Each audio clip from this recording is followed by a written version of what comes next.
Welcome back, everybody. Welcome back to the canyon. Welcome back to a day of the bittersweet, where we must bid adieu to members of the canyon who seem as if we've only just met. Parting is such sweet sorrow. But there's a cap here, and there are things here being built specifically to leave. So, working completely out of order. We've been working simultaneously on 20, 21, 22, 23, all at once. The first to finish was 23. So I guess we've been working backwards because the second to finish was 22. It came from the workbench, number 22. I've been calling it Jester because the red and black thing. When I saw that body, this is what I wanted to do. Because I saw that body and had the wheels in mind and was like, too classy to like patina up. This is definitely my favorite of the J Concepts tucked. This body looks great. And not only that, but underneath that great looking J Concepts body, I consider this guy done as well. We have installed very freshly undriven brass GRC G2 knuckles. And I found during install, the brass are ever so slightly different from the aluminum. There's a little recess right here. The aluminum come with bushings and screws, and these have big old kingpin screws that are more like what Traxxas uses. And this brought to you, can we do the Fliggle? Nope. The wheel's not heavy enough. We've gone to 4S, some little Z4S 650s, which are microscopic and therefore don't mess with the weight balance. It's, as far as I can determine, perfectly sprung. It drove great, fantastically on 3S. Since the installation of the GRC kit and the tweaking and the cleaning and getting everything set up, it's undriven. That driving it from over there on the scale platform to over here is the first time that it's had power put to it since last time you saw it drive. And I think that our low is still going to be pretty much low. Look at this spur gear.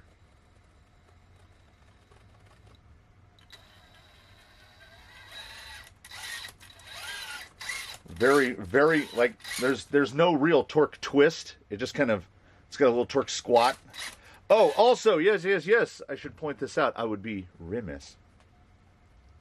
So the GRC does not just improve clearance, but the C-hub moves up. Do I still have a stock C-hub out? Of course not. The C-hub moves up, so this moves down.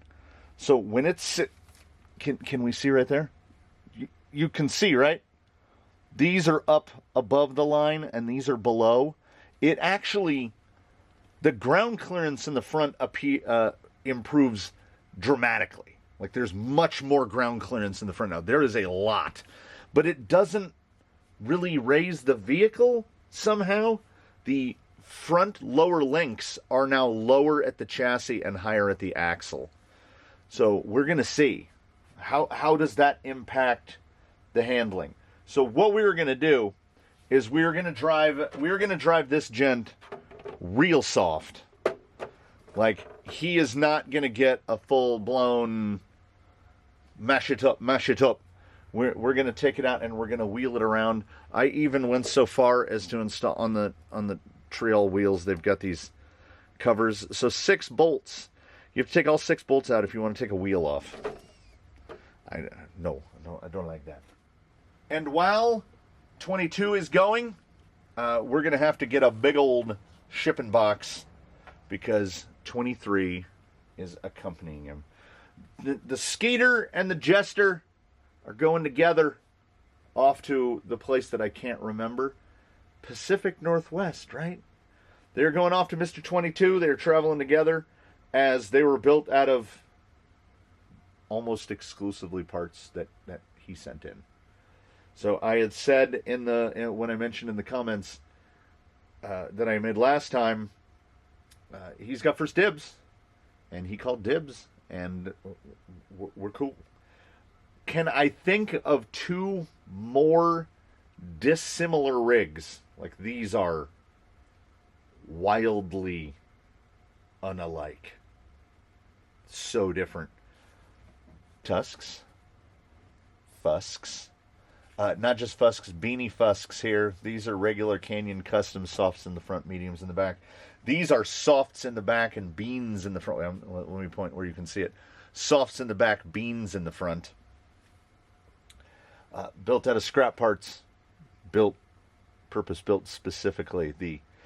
So a fraternal twin, and then I would call this one like a sibling for sure.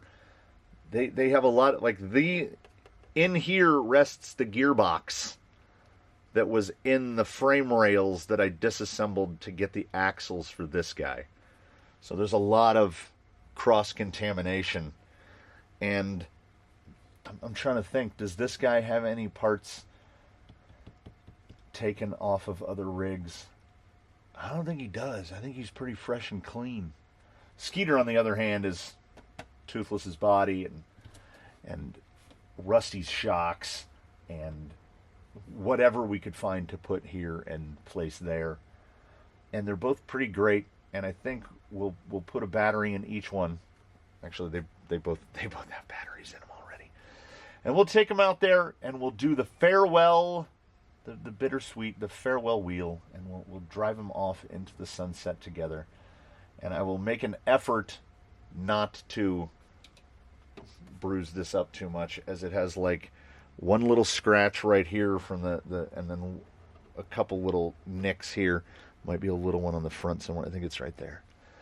That's the drawback of the shiny paint job. Like, look how nice it looks. That red and black. That's all vinyl and fabric. Just vinyl and fabric red and vinyl and fabric black. Just all done black over on the inside. I just two-coated it. And then this is the vinyl and fabric from the outside. It makes like a perfect satin. The masks went on well. Minimal decals, as we do. I went with that grill because I liked that grill. It comes with like 6 grills. 22 and 23. Jester and Skeeter brothers. Let's take them out. Let's mush around a little bit, and then we'll then I got to find an absolutely monstrous box, because I don't want to disassemble these too far. Like, I know I'm gonna have to take those 24 screws out and get the wheels off. Right? Oh, quiet. It's gonna be a sizable box, because there's also this box that has all of the leftover parts. It weighs as much as these two put together. It's going to be a big old box. And then the whole thing about how you can't ship these. So I'm going to have to send these separately. Oh, this is going to cost me. Let's go outside. Let's do that thing on the rocks. I'm not going to move around a lot, guys. We're going to find like 3 or 4 setups, and we're just going to shoot. And we'll see these guys go for that one final time. Much as I really appreciated that super low-speed control, I feel like most of it is going to stay here, even on 4S, moving up from 3S. I think with a better radio, when this is moved on and is not paired to a GT5, the trigger feel is just a lot better on an RC4. Plus, you have that ability to set in a curve if you think it's not smooth enough.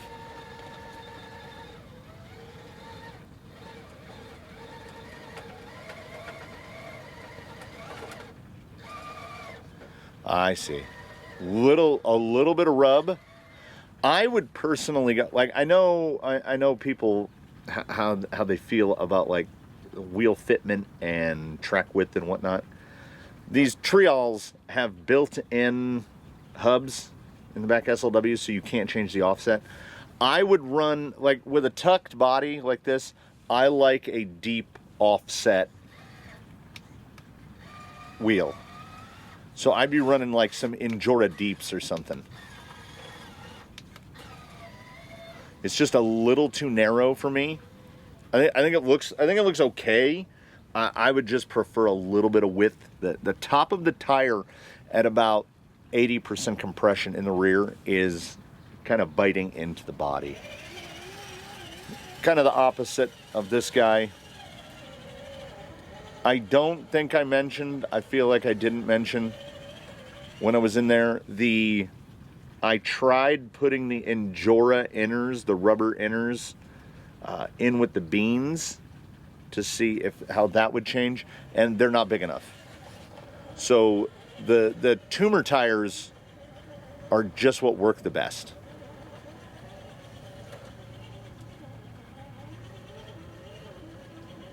This guy is very low. And again, stability certainly brought about by length. Yeah, he is big. Oh, but the low speed on this is...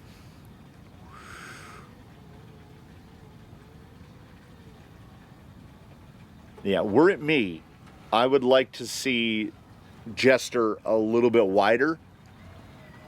But I don't think it's necessary. I think it's mostly just a combination of cosmetics and like he was. Perhaps it's because I'm driving him next to Skeeter, who's got Capra axles. So this guy looks like look how skinny he looks, but he's really not. He's right in the width that one would expect. Yeah, there we go. Get a little dust cleared off. Oh man, what a pair. So radically different. The feel of driving the two is so radically different. I kind of love that these two are going together. The red one and the black one. The red one drives like it's on portals. The black one really doesn't. It feels like, I know those are Capra axles, but it feels like driving a straight axle. And I honestly, it's been so long since we built a rig with dig that I forget that this guy has dig. That low speed, man. And when you take a Rhino and an Outrunner and you put it on 4S, it is the epitome of the electronic anchor. Wherever you stop, that's where you stop.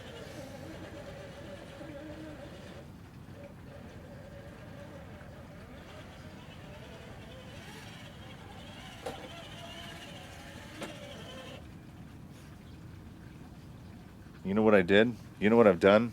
Let me tell you what I've done. There were 4 batteries on the bench. 2 of them were charged. 2 of them were not. I have put the battery into Skeeter that was not charged. This is unfortunate from a having to walk perspective. That's better. I thought he was feeling like, oh, dang it. Again, that whole drive was with no drag brake. The VT1, much like the GT5, it has buttons that default to a position. So it defaults to, I guess, off. Whatever would be off for it. And I don't know, maybe if I reverse channel 3. I've done this with, I did this on Jester, on 22. Because there's no momentary dig on a GT5. You push this and then we're dug. until we push it and let it off. We can't set it as a momentary. I know a lot of people run dig on a switch. I'm a momentary dig guy. It might be a long finger thing, but I like dig to be when I do it. So you have to reverse channel 3. Otherwise, every time you turn the controller on, it has dig locked. So every time you go to driveway, and same with 2 speeds. You have to make sure that you set the servo up when you're programming everything on a GT5 to have it to like be in low gear. Otherwise, it would always put a TRX4 2-speed into high.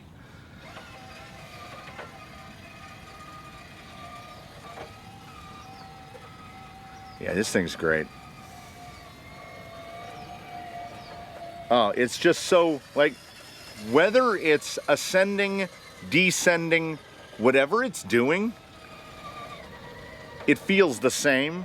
And because it's now 4S piped to that Outrunner, and that 1450 is a lot more at home on 4S than it was on 3. I was fighting to get it to keep it on 3 because it just, the super low, but it's better to have that and not need it than need that and not have it. So this guy's the opposite. And I'll go on record. I don't know why I got so many dislikes on the video, but when I did the video on the Vanquish on the VT1, I think the trigger feel on the VT1 is great. It really is. It has a really good feeling trigger. And actually just physically, the trigger itself, like the shape of the plastic of the trigger, it feels good. It's a good feeling trigger. Still amazed by the turning circle on this guy for how long he is. So let's give these 2 gentlemen a hack at a tough line. Oh man, that low speed. It's so good. And again, the skinniness right here.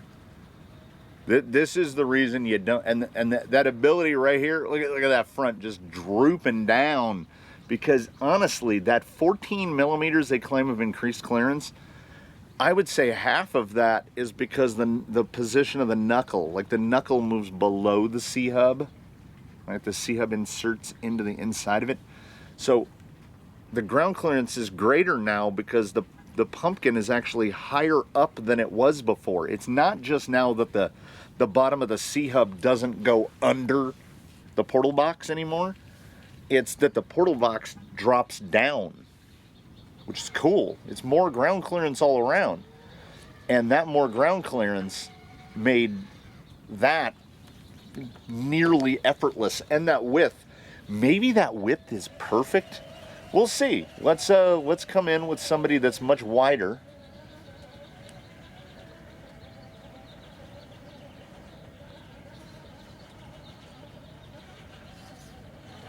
Oh yeah.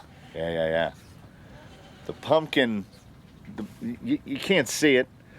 The axle is sliding over that little rock that's right in behind the rear wheels, and it's just shoving the nose over. There we go. Yeah, they do it, but man, do they have to do it in different ways.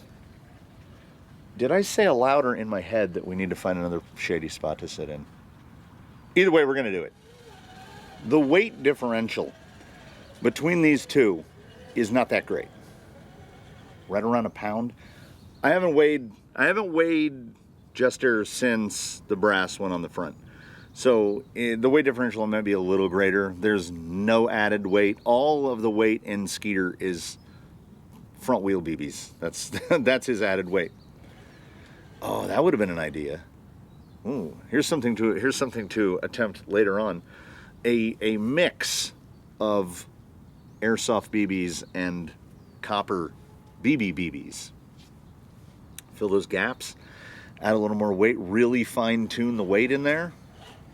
But they drive, as I said, so different. They are different species, much as siblings can be very different from one another. So are these.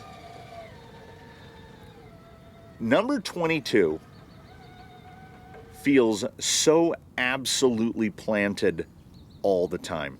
Like it never even feels like a wheel, or it doesn't feel like a tire ever breaks loose. It just feels like it's planted into the ground, even when descending, when ascending at angle. Those drav techs, man, are doing the work. Oh, look at that! Look at him gleaming in the sun.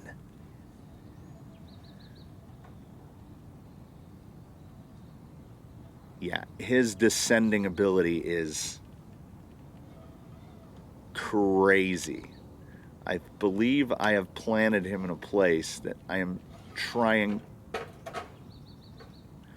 Okay, that is what we in the industry call an absolute best case scenario, because it just kind of bounced off the roof a little. That's a good looking guy right there. And on descent, you can't descend at all. You have to descend on throttle. There's no roll to this guy at all. Just anchored. And when you get that super low, there's not even any noise coming out of him. Yeah, everything in this rig better on 4S.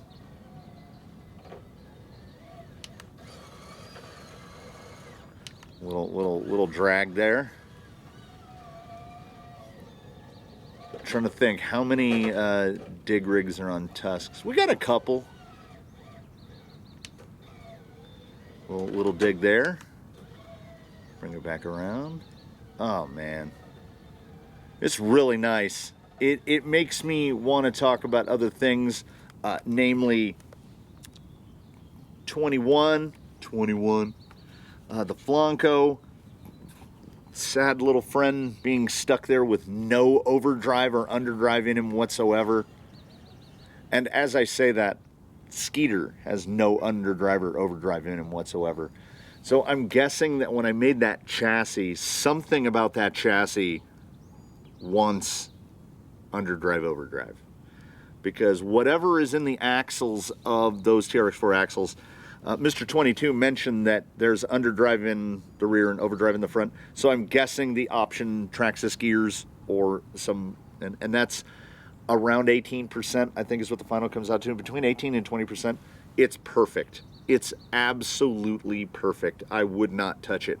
I wouldn't touch the gearing in that rig at all. As a matter of fact, I don't think there's anything I would touch in that rig at all. Myself, I would change the wheels to a wider wheel. Like those new Enjoras that are like carbon fiber and alloy. Ooh, like some -10s.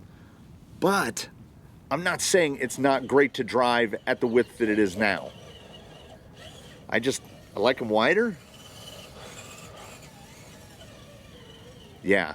One truly, and there's another human being that will have the opportunity to do this, but you owe it to yourself, should you be placed in the position, to put these two on the rocks next to each other. And I've got a controller.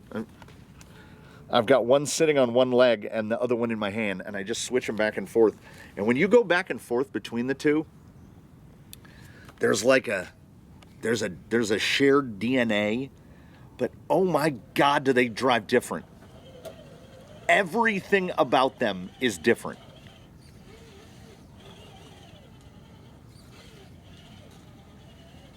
This guy is like quick at everything, like super responsive. Like he flits around like a Skeeter, where on the other hand, literally, as I pass controller from one hand to the other, this thing is solid.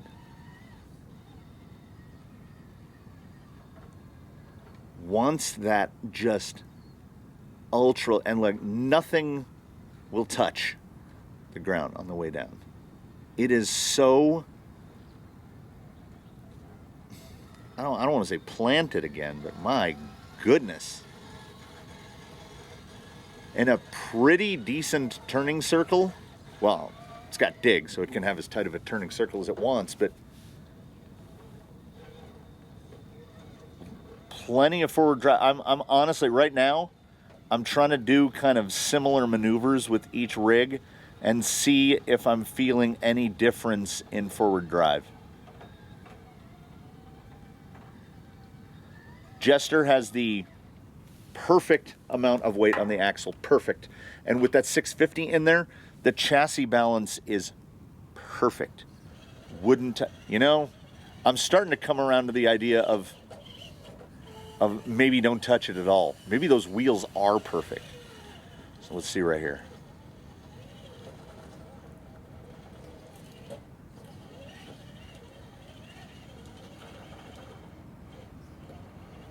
They can do the same thing. But my goodness, do they do it differently? Oh my goodness. If you have a favorite type of thing, one of these will be that. And the other one will be this completely different experience. Honestly, it's wild. So as all good things must come to an end, what better way than to take the brothers here, the Jester and the Skeeter. Who's the older brother? I can't decide. And have them try to run this gate here and see if I can see any perceived advantages. Like, this thing is ridiculous. All the tops have fallen off of the super glue, and desert summer heat are not friends.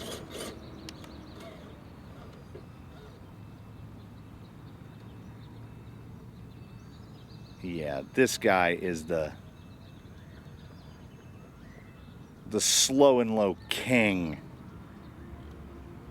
It's gonna be real rough and tough for the Skeeter to match that. He doesn't have dig. He's significantly wider, but we're not gonna count him out. So we gotta, okay, this way. He does get to go second though. Yeah, a 540 plus is amazing, but it still does not have the absolute low. Yeah, again, can they both do it? Absolutely. Do you have to do it so differently with 22 versus 23? Yes.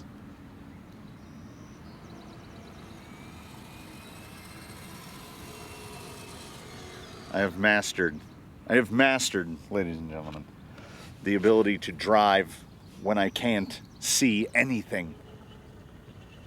Okay, he had this, and when I picked the controller up, I hit the trigger on my leg. I was in the perfect spot.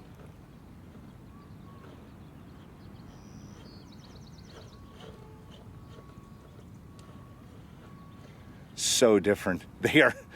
They couldn't be more different. But there you have it. We can reframe, I'm sure. 22 and 23. Jester and the Skeeter. And I mean, it was never intended. Like, I had not painted the one body when the other was built, and the selection of parts was nearly randomized. We've got one that's black and red, and we've got one that's red and black.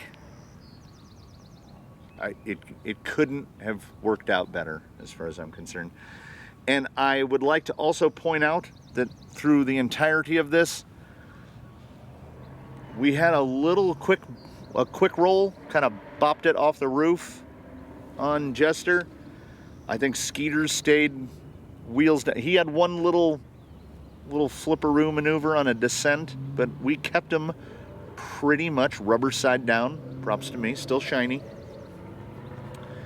These guys need to get prepped for into shipping configuration, which is going to be fun. That's going to be God, I hope that I'm remembering right when I'm saying like Pacific Northwest, and that he's not in like somewhere on the East Coast, because this is going to be a big, like a 25-pound box to ship these two out together. So, say your goodbyes, everybody. This is how it must be. Clifford has gone to his forever home. Hardline has gone to his home. Jester and Skeeter are going to their home. That just leaves on the bench, as of the recording of this video, Steve and the Flanco. And to those gentlemen, respectively, Mr. 20 and Mr. 21. 20 will be finished before 21. So the Flanco is sitting for right now. For another week or so, I will get that Phoenix painted, because that's really all that Steve needs. Steve is waiting on me because I'm a lazy turd and I need to not be. So thanks for coming by, dropping by the canyon. We loved having you, and that applies to the rigs, that applies to all the viewers, that applies to anybody that actually physically just drops by. We love having you. I've got stuff, I've got things. I thank you so much for watching. I invite you, please, to comment below if you have anything to add, unless you have grotesquely negative things to say. What was the sign that was always... We've been going to the same Chinese food restaurant. It's called Open Kitchen. We've been going to Open Kitchen for... I think we started going there in 96 or 97. So 26, 27 years. And as is the apparently to me, what seems normal about Chinese food restaurants, they'll have a sign up that says something like, if you enjoyed the food, tell your friends, and if you didn't have a good time, silence is golden. That's when I watch a YouTube video, I live by that as a credo. I'm not thumbing things down. I think I've thumbed 3 videos down in my life. I don't make negative comments, right? As Nico from Corridor Crew would say, nobody sets out to make a crappy movie.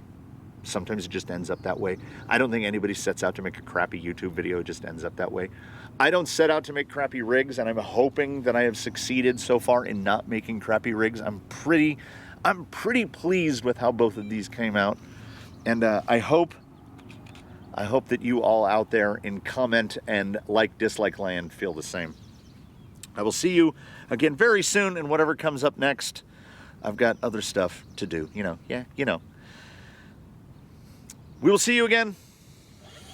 We will miss you while you are gone. And I will bid you adieu here on this day from the canyon. Do come back again, see what we have next. Have a good one, everybody.